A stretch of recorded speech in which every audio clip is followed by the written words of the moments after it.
May I just let you take the floor? Yes, thank you. Thank you so very much, Jane. First of all, I want to thank Jane and Nabo and her incredible staff, and also the Southern California Expo. I have to tell you, not just because they're a sponsor, and I'll even tell you this in public or in private, but like Jane, I've taken a look at the landscape of supply diversity in Southern California.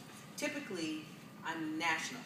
I spend about 80% of my time in Washington, D.C., working with congressional representatives and the federal government on their small business programs.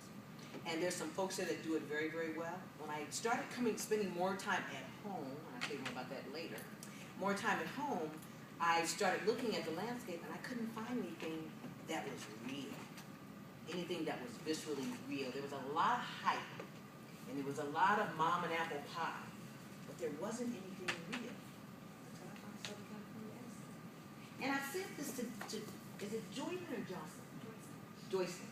So I said this to her, and I'm not sure it's Southern California. I said it to Walter, and I said it to Cecil, and I said it to Commissioner Simon, that if they knew where they were, you guys are in such a great space because you really are setting a gold standard, and it's very difficult for other companies to match that. They're real. I've gone to a couple of their sessions where they actually have supply chain business units sitting there with you. That is phenomenal. You don't find that at a lot of other places, so stick really closely to Southern California. It is my turn. I'm so excited to be here to talk to you today. Let me tell you why.